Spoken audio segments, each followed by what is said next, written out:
Hi everyone, I'm Sloan from SloanBella.com, and I am back with another energetically channeled celebrity musician video. Now this video is exceptionally interesting because I believe it illustrates the struggle between good and evil, dark and light, whatever you want to call it, the spiritual realm, the earthly realm, and the dimensions in between. This young musician, female, encompassed all of it in her lifetime and struggled internally between good and evil within the self, the human being. She's a walking example of somebody who literally behaves in a fashion that's going to cause her to feel badly about the way she behaved, to judge herself, and then to try to pull herself out of that and to behave in a different fashion in order to elevate self and then pull herself right back down. And her chart is absolutely reflective of this. Her life is just a novel of experiences up and down, continually looking to elevate herself spiritually and being basically undermined of her energy and power in this lifetime. And the knowledge of that, the education and the witness that she saw is just extraordinary. Like, it's an extraordinary life. She ran the gamut, the phoenix rising from the ashes and back down. Now, what is interesting, she is not a Scorpio, okay? She is a January 4th of 1959, a Capricorn, born in Niagara Falls, Ontario, just by the American border, upstate New York, very close. And, you know, one side's American, one side's Canadian. So she was born right there. Born beautiful, okay, gorgeous. This young woman had, can you guess the moon sign? She had a Scorpio moon. Her sun and Saturn are both placed in the 8th house. So the whole undertone of her energy is that of a Scorpio. She might as well have been a Scorpio. Her behavior is exceptionally Scorpio. It's obsessively destructive and reconstructive. So her whole life was this flow of like, how do I stop this? How do I change this? How do I become a different person when I like who I am being the worst version of myself? Really, that's the energy that I picked up. And she's very intelligent as she understands what she was doing to herself. So this lifetime was just, wow, chef's kiss in the wrong direction. So when you look at the energy of her chart, so they have her at 1:35 p.m., Taurus rising. So there's that axis, Taurus, Scorpio. She had tremendous secrets in her life. And I'm going to start off, well, first I'm going to do her chart. I'm going to start off with one of her secrets. She was in the occult since childhood. This is something she did secretively because, of course, Scorpio moon, she's not going to be like advertising it to everybody. They never say anything. You don't know what they're doing till you know what they're doing. You have to catch them, though, and that could be 20 years after the fact. This is after the fact. She passed away February 15th of 2016. I'm talking about Denise Matthews, aka Vanity, protege to Prince. She does not like being called that. I wasn't his protege. I collaborated with him. That's the way. But people look at her as an underling to him, but his energy was so encompassing that anybody that worked with him was seen secondary to his powerful self, is kind of how she's saying it. She was exceptionally toxic with him. I'm sorry, it's funny. She like just shows me like lighting matches and just throwing them off and watching things burn over here. Like, she's quite funny because she was just simply toxically her own worst enemy and self-destructive and knows it and can't stop like laughing about it.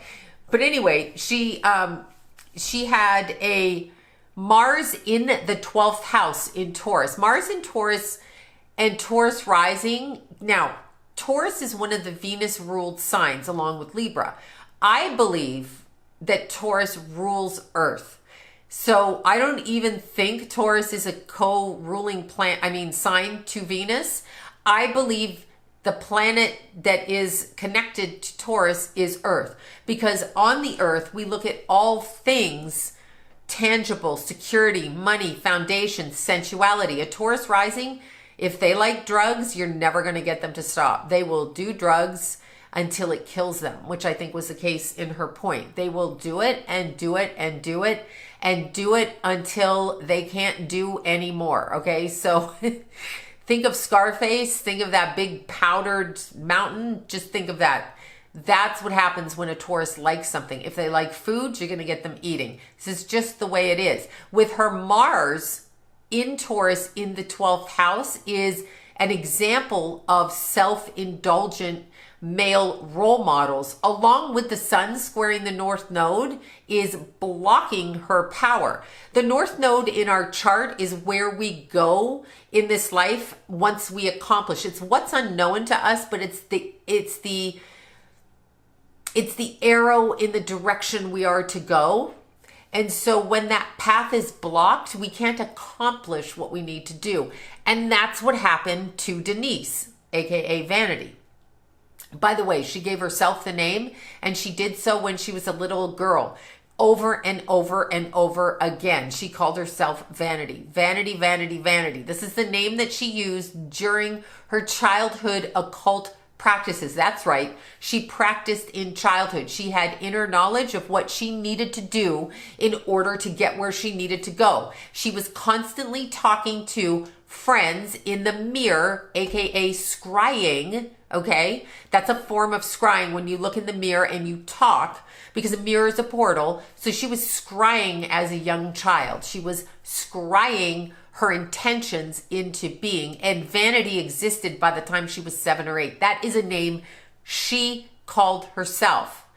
She called herself Vanity, not the story that they made around Prince to make him, you know, the all-knowing Prince. I'm being sarcastic there. I love Prince, but not the point. She also had a grand cross. So the energy of a grand cross is, it's very hard to get out of, because it's continually hitting those energy points. And in her case, she had Uranus, Mars, Chiron, and the moon.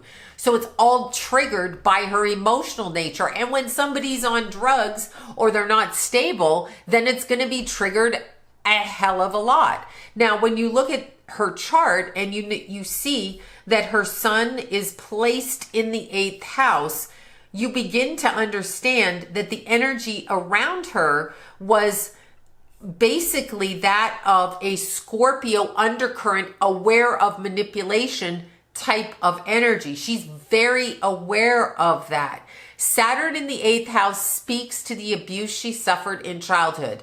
Neptune conjunct her moon, Jupiter conjunct her moon, speaks to the extravagant and blow up those bridges, emotional nature, toxic as shit that she had.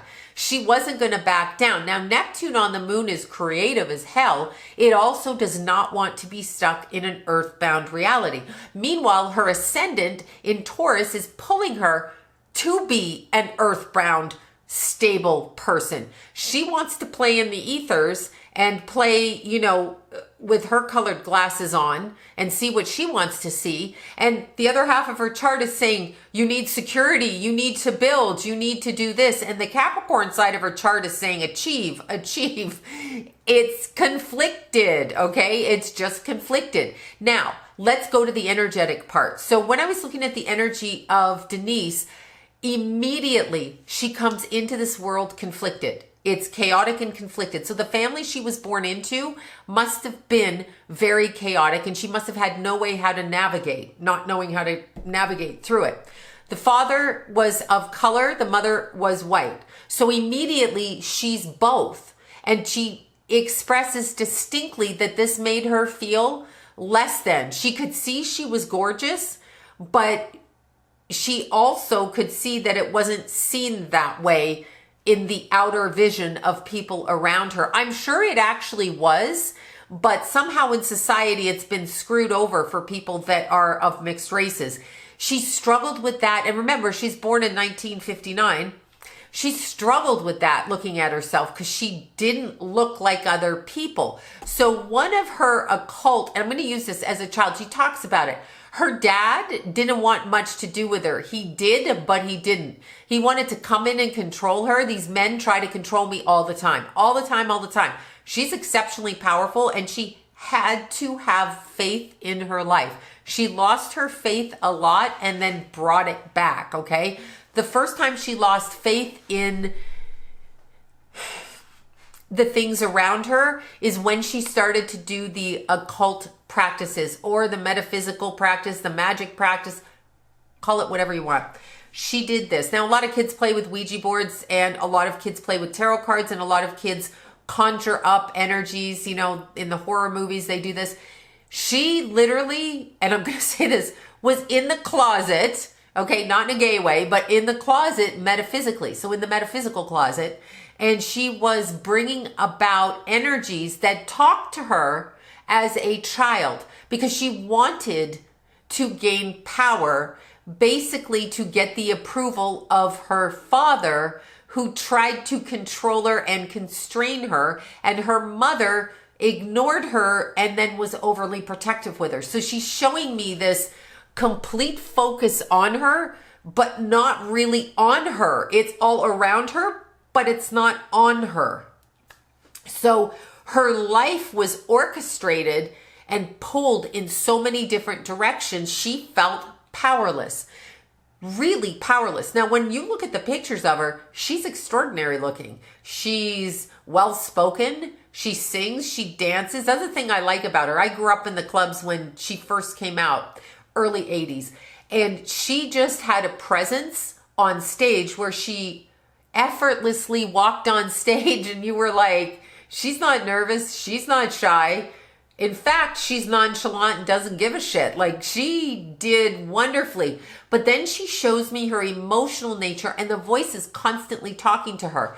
So this wasn't exactly a mental illness. This was a psychic openness, and she was incredibly psychically open and not recognized for being psychically open. So she was unaware of what it was, and they were constantly putting thoughts in her head. The drugs through her right, she shows me going right out of her body. She liked to smoke the cocaine, the crack, whatever. Makes me think of crack is whack comment, but she smoked. She loved to smoke it. She loved drugs. I also see a needle and spoon, so I don't know if she went through, that's what I'm being shown right now. I don't know if she went through a time frame where there was actually even hardcore ingestion. I mean, smoking it's pretty hardcore.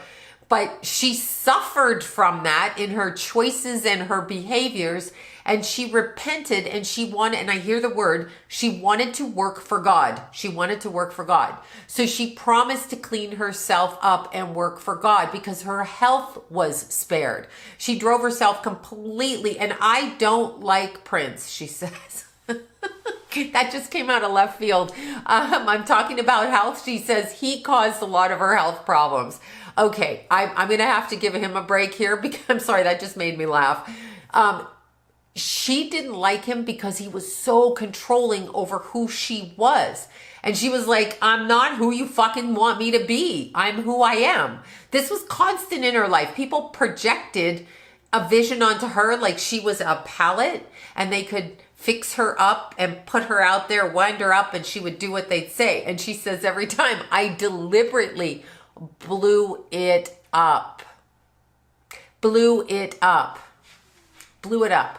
She never, okay, although she distanced herself from that person, Vanity, that she was on stage, she didn't get rid of her stuff. She didn't really distance herself. That girl was always lurking in the background. She speaks in herself about herself almost in triplicate. So she sees herself really dimensionally as quite different than she sees herself now. So when she was here, she saw herself quite differently. There were times when she got along with her mother beautifully, and then times when her mother was zoned out. I think the mother was an alcoholic. This is just the feeling. Neptune on the moon, and then Jupiter on the other side. This is spiritual teaching and complete obliteration, blackout drunk, blackout drug addict. Neptune on the moon, emotional nature. But it's also a victimized emotional nature, meaning it's triggered from a past life. So everybody around her was triggering her. She shows me shackled chains around her wrist. She was shackled. She went through, okay, that girl was shackled on earth. She was trying to start a new path, a new direction in her life, a new life path. She was literally shackled and could not move herself through that. Had no idea how to get herself in a different way. It was very perplexing to her. She didn't know how she ended up. Her abandonment wound from her father was horrific. It put her in the beds of strangers. She's saying this, not me. In the beds of strangers, not even the people we know. She dated several famous people, a lot of famous people. She was gorgeous. Why wouldn't you want to date her? But she was batshit crazy is what I'm sorry. She's showing me this and I'm trying to get it out. She speaks very quickly, energetically. She was in the beds of strangers quite a bit, meaning she tried to form bonds with people and she couldn't because she would start doing drugs and then the people were like, yeah, we can't have a bond over here with you acting like that. She does acknowledge, and she was extremely empathic at the same time. So she could feel how you felt about her and so you couldn't hide from her and she couldn't hide from herself. So it's this I feel like I'm in a therapist's office and this really feels like a Scorpio moon issue. She just like literally was like, I don't understand why I do what I do. Her father hurt her very badly in childhood. So there were some boundaries crossed there. And there was a way, I'm going to say this, I'm just going to say this. I feel like she was victimized in childhood by voyeurism on the father's part. So if you're going to watch your child undress when they're a little kid, 5 and 6, I mean, I guess you're just making sure they're okay and not having the dresser fall on them or climbing out the window. But if your daughter is 13, 14, 15, and you're watching them and you're enjoying that, then you're voyeuristic. She stops me blind right there. This was a lot of the problem. She knew what was going on and couldn't get away from it. She conjured her way out of her own childhood home so that she could have a different kind of life. And it was going to be different, but it wasn't different because she hadn't healed that. And when you don't heal that, you pull it back in through people that you meet and date, aka Prince, aka everybody else that she ever dated, including, weirdly, the last husband, which we'll get to in a second. I know, she doesn't want to talk about him, but the last husband. When she was with Prince, she really thought she hit it big and was at the top of the world. She said people didn't really know how to take me, so I was going to make them like me. Spoken like a Taurus rising. I'm going to make you like me. She wanted people to like her, but she was strong-willed, like a wild horse, just super strong-willed, unrecognized potential, unable to understand why she emotionally reacted, and out of her mind on an emotional level because she wasn't cognizant of how she was responding emotionally. So if I'm going off the rails and I'm screaming and yelling and breaking things, I'm aware of it. She wasn't aware of it. So she was kind of out of her body watching someone else do this. And then the feelings she got after were devastating. So she kept trying to work her way out of it, didn't know how to be anyone other than Vanity because she promised to be Vanity.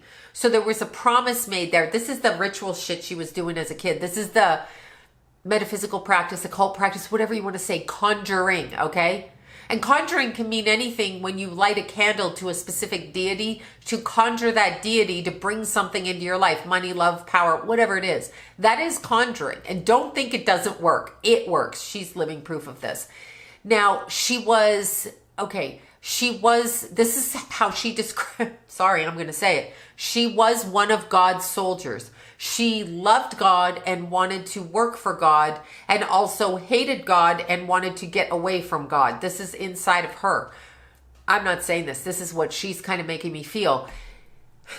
So her empathic nature was loving, but she did that in the wrong way. And what she's telling me is when you do this when you're 8 and 9 years old, even though you don't have the intellectual perception, like you're just like, yeah, I'm going to get something I want to do. So you start conjuring up what you want because you're 8 or 9 and you're not thinking. I mean, what goes through your head at 8 or 9? If you're a little metaphysical kid or you have an abundance of scorpionic type of energy, you're going to explore the depths of manipulation from the undercurrent all the way from underneath in the middle of the earth all the way up to the, like, you're going to go through it all. And she did that.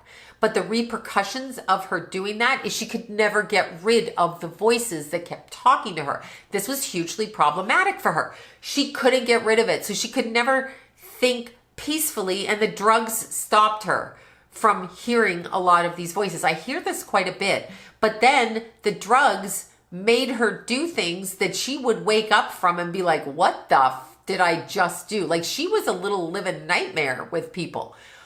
I mean, she's like, I tried so hard, and she talking about people in her life like, I hope they forgive me. I hope they forgive me.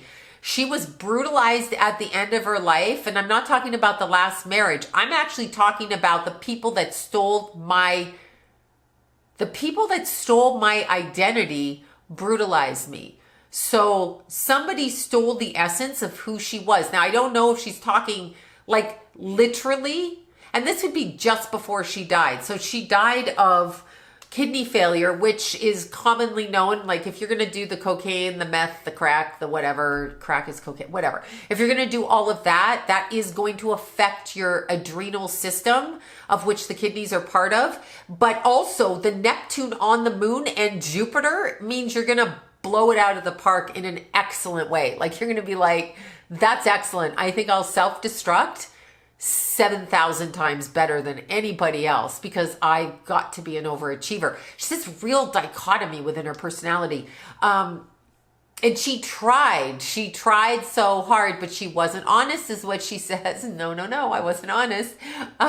She wasn't honest in the way that she was doing the work when she became evangelical. She loved God and she wanted to spread the word, but that too became an obsession. So the way that she did it was almost like she was consuming things to do that. So she consumed it in an inappropriate way to balance her power. So she went extreme, pedal on the metal and out the door, to try to atone for what she did in her mind in her life. And then they came for her, is what she's saying. They came for me. So she's talking about the death and saying the last several years of her life were plotted against her. She was plotted against. So there was a dynamic going on an energetic level where the soldiers, she's saying the soldiers, she's showing me like soldiers, but they're like in suits and ties, and they're soldiers. That kind of like the way they're moving, they're marching, and they're marching to her to collect what she owes them. You owe us. And I'm not sure if she's talking like loan sharks money or what the hell she's talking about, but they came to collect. And her mind, because she was layers and layers and layers deep in seeing who she really was, she couldn't see it. She was easily manipulated under the belief, Neptune on the moon, delusionally Jupiter, religiously Jupiter, okay? Even though it's all in Scorpio. So her love of God was used against her at the end of her life. And instead of making amends and being okay with the fact that you were a crazy toxic crack smoker back here and an amazing entertainer and a whole complex rolled up into one person, it was never enough. There was a carrot dangled, and she had to keep following the carrot, had to keep riding the horse, had to keep doing it so that she could be forgiven. This is kind of how she's making me feel. The husband, now, I don't know if you guys know, I was like shocked when I heard this one. The last husband that she married, and she loved him a lot, but see, he masked himself to her. She's like, I didn't even see it. I was so controlling. These are her words, not mine. This is the way it's making me feel. I was so controlling that I had to control every second of everything without letting anything rise or bake, okay? Like, so that I could see it. I had to just throw it in the oven, turn it on 100%, take it out, and that was going to be perfect. So she's kind of saying that once she jumped into something, she would never walk away from it because she was too stubborn to admit that she made the wrong choice. That's how I think that marriage happened. That guy ended up being a serial killer. He killed more than one person. Not with her. He just beat the shit out of her, which she felt like she deserved because this is how her childhood started. And every man she was ever with wanted to punch her out, but see, she was on drugs. This is what she's saying.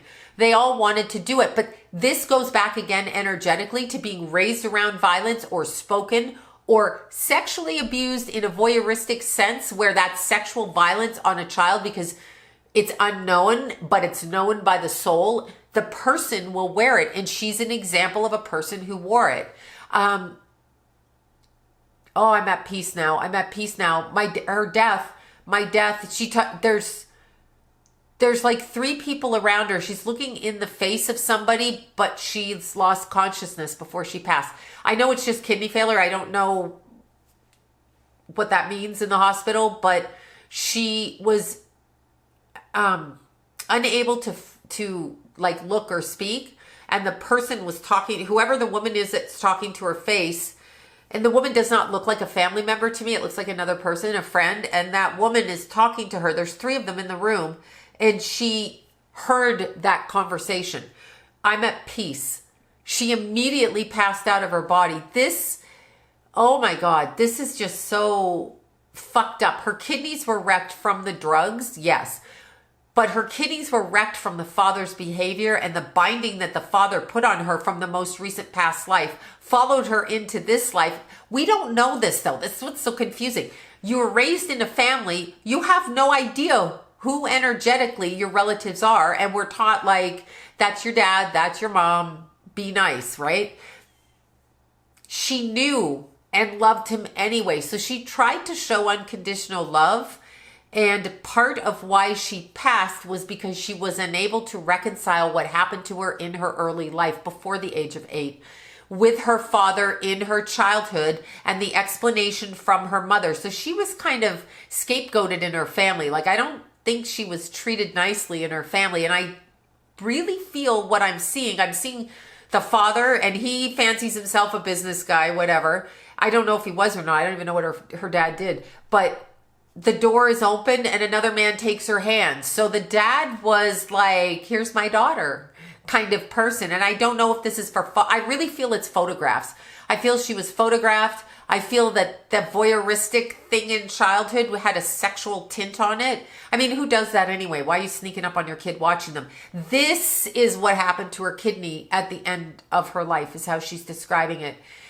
Made her extremely sick throughout her life. She could never shake it. And then she would date men that were equally aggressive, if not in completely different ways or completely toxic behavior. She was a toxic girl. She's saying she was a toxic. She tried to make amends and they tricked her. They fucking tricked her at the end of her life. She's saying she was tricked. This is her message. I'm just going to end it like this. This is her message, at least the best way I can relay it, is that even if you're a toxic ass person on this planet and you're told you got to make amends for this, your prayers will be heard and you are forgiven. No man needs to give you that approval to cross over to be forgiven. No man can do that. She's kind of making me feel like she got tricked in a religious sense. Like, if you do this, this, and this, you'll make amends and you'll go to heaven. So that's a bunch of bullshit is what she's saying. She's actually really quite funny. She learned a lot, and a lot of her personality is still very fun. She's very aware of people who like her and are her fans, and was very grateful for the experience of finding out that she was worthy of God's love. That's what I heard to say. Once again, my name is Sloan from sloanbella.com.